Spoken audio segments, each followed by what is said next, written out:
High friends welcome to my channel. तो तुम्हारा किरकम आছো बोलो। आमी भालो आছি।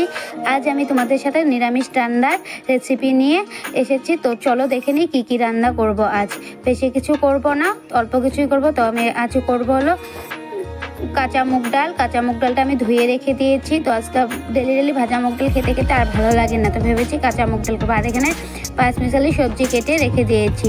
तो आर कि करब चलो देखे नी। যদি ভিডিওটা ভালো লাগে আমার এই রান্নাবাড়ির ভিডিওটা তাহলে কিন্তু লাইক শেয়ার কমেন্ট করো। আর আমি ভিডিওটা কোনোভাবে এডিটও করব না, এই ভিডিওটা কোনো কাটাকাটি করে ঠিকও করব না। আমি যেভাবে ভিডিওটা করেছি সেভাবে ভিডিওটা আমি আপলোড করব। ভালো হয়েছে না খারাপ হয়েছে ভিডিওটা কমেন্টে কিন্তু অবশ্যই আমাকে জানাবে। আমি তোমাদের কমেন্টের জন্য অপেক্ষায় থাকবো। তাহলে নেক্সটে কোনো ভিডিও আবার আপলোড করতে পারবো। তো এদিকে আমি জলটা বসিয়ে দিয়েছি ডালের জন্য গরম হওয়ার জন্য। আর এই সাইডের গ্যাসে আমি সবজি বসিয়ে দিয়েছি। তো সবজির মধ্যে আমি তেজপাতা, শুকনো লঙ্কা আর 5 ফোড়ন সম্বর দিয়েছি। সেটা পুরার পরে সবজিটা দিয়ে দিব। তো এখন আমি এখানে সবজিটা ঢেলে দিয়ে দিচ্ছি। তারপরে সবজিটা ভালো করে মিক্স করে এখানে লবণ দিয়ে দেবো পরিমাণ মতন লবণ দিয়ে আরেকবার মিক্স করে ঢেকে দিব। তো লবণটা কিসের জন্য দিয়ে ঢেকে দেবো? সবজিটা মজার জন্য। আর সবজির থেকে জল বাড়িয়ে যাবে, সে জলেই সবজিটা সেদ্ধ হয়ে যাবে। এক্সট্রা কোনো জল লাগবে না। এখানে সবজিতে এক্সট্রা জল ব্যবহার করতে লাগে না। তো সবজিটা তাহলে খেতে পাঁচা লাগে। তো সে জলেই লবণের জলেই সবজিটা সিদ্ধ হয়ে যাবে। তো আমি লবণ দিয়ে মিক্স করার পরে ঢেকে দিয়ে দেবো 5-10 মিনিটের জন্য। তারপরে এইদিকে ডালের জলটা গরম হয়েছে, আমি জলের মধ্যে ডালটা ছেড়ে দিয়েছি। ছেড়ে দিয়ে আবার 5 মিনিট পরে ডালের ফেনাটা উঠাবো। উঠিয়ে এখানে নুন, চিনি আর সর্ষের তেল আর হলো লঙ্কা দিয়ে ঢেকে দেবো। সর্ষের তেলটা দিব কেন? ঢেকে দিলে ডালটা উতরিয়া পড়বে না, তার জন্য আমি সর্ষের তেলটা এখানে ব্যবহার করতেছি। তো এই সর্ষের তেলটা তোমরাও ব্যবহার করতে পারো। তারপরে এখানে সবজিটা দেখবো কতটা হয়েছে। সবজিটা দেখো প্রায় মজে গেছে। তারপরে এখানে 1/2 চামচ চিনি দিব। 1/2 চামচ চিনি দিয়ে ভালো করে মিক্স করে আবার ঢেকে দিব সবজিটা আরেকটু সিদ্ধ হওয়ার জন্য। তারপরে কিছুক্ষণ পরে আবার ঢাকাটা খুলবো। খুলে দেখো সবজিটা তখন প্রায় সিদ্ধ হয়েছে সম্পূর্ণ। তারপরে এখানে আমি পরিমাণ মতন হলুদ দেবো। হলুদ দিয়ে আমি এটা ভাজা ভাজা করে নেবো। এদিকে ডালটাও সিদ্ধ হয়ে যাচ্ছে। তো সবজিটা আমার কমপ্লিট ভাজা ভাজা হয়েছে। তারপরে আমি সবজিটা নামিয়ে নিব। এখানে একটা বাটিতে সবজিটা উঠিয়ে নিব।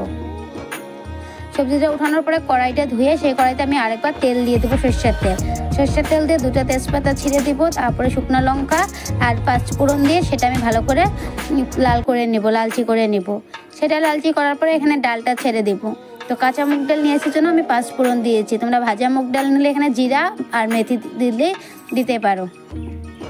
তারপর ডালটাও সম্বাদ দেওয়ার পরে আমি এখানে ভাতের জলটা বসিয়ে দিয়েছি। ভাতের জলটা গরম হতে থাক আর আমি ডালটা নামিয়ে নেব। ডালটা জাল হয়েছে ভালো মতন। আর আমি আগেই লবণটা পরিমাণ মতন দিয়ে দিয়েছিলাম যেন এখন আর লবণটা ইউজ করিনি। তোমরা চাইলে ডালের লবণটা দেখে নিতে পারো। তো জল গরম হয়েছে। তারপরে আমি এখানে চালটা ছেড়ে দেব আর ভালো করে লেড়ে দিয়ে ঢেকে দেবো। ঢেকে দিয়ে ডালটা আমি নামিয়ে নেব। ডালটা একটা বাটিতে ঢেলে তারপরে কড়াইটা আবার ধুয়ে নেব। তো এদিকে আমার ভাতটাও হয়েছে। ডালটা ঢালতে ভাতটা হওয়ার পরে আমি ভাতটাকে উপর করতে দিয়ে দেবো। ভাতের মাঠটা আমি ছেঁকে নেব। তোমরা আবার কী বলো জানি না, আমরা তো বলি ভাত উপর করব। তো অনেকেই বলে ভাতের মাঠ সাকবো।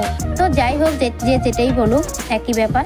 তারপরে এখানে পটলগুলো কেটে নিয়েছি। ভালো করে পটলগুলো ধুয়ে নিয়েছি। ধুয়ে এখানে হলুদ আর নুন মেখে নিব। এই পটলটা ভাজি করব আজ। তো নুন হলুদ মাখার পরে 5 মিনিট রেস্টে রেখে দিয়েছিলাম। তারপরে কড়াই বসিয়ে তেলটা গরম হতে দিয়েছি। তারপরে এখানে পটলগুলো দিয়ে দিয়েছি। পটলগুলো দিয়ে ভালো করে উল্টিয়ে দিয়ে 5 মিনিটের জন্য রেখে দিয়েছিলাম এক পিস হওয়ার জন্য। তো 5 মিনিট পরে যখন এই পিসটা হয়েছে পটল ভাজা, তারপরে পটলটা উল্টিয়ে দিয়ে আর এক পিসের জন্য 5 মিনিট রেখে দিয়েছিলাম। তো আমি গ্যাসটা হাই ফ্লেমে করে নিয়েছিলাম, তো গ্যাসটা আর কমাকমি করিনি। তারপরে 5 মিনিট পরে যখন 2 পিসই ভাজা হয়েছে তারপরে ভালো করে আরেকবার লাড়িয়ে তারপরে পটলটা নামিয়ে। তো আমার এই ভিডিওটা কিরকম হয়েছে কমেন্টে জানাও। ভালো লাগলে লাইক শেয়ার কমেন্ট করো। চলো দেখে নিই কী দুপুরে রান্নাটা করেছি। তো পটল ভাজি তো দেখাচ্ছি। তারপরে হলো ভাত, তারপরে ডাঁটার শাক, মূলা শাক মিশিয়ে শাক ভেজেছি। তারপরে লেবু, নিরামিষ সবজি আর ডাল। তো ভিডিওটা কিরকম হয়েছে কমেন্টে কিন্তু অবশ্যই জানাও। তোমাদের আশায় আমি থাকবো। ভালো হলেও বলো, খারাপ হলেও বলো, আর লাইক শেয়ার করে দিও। বাই।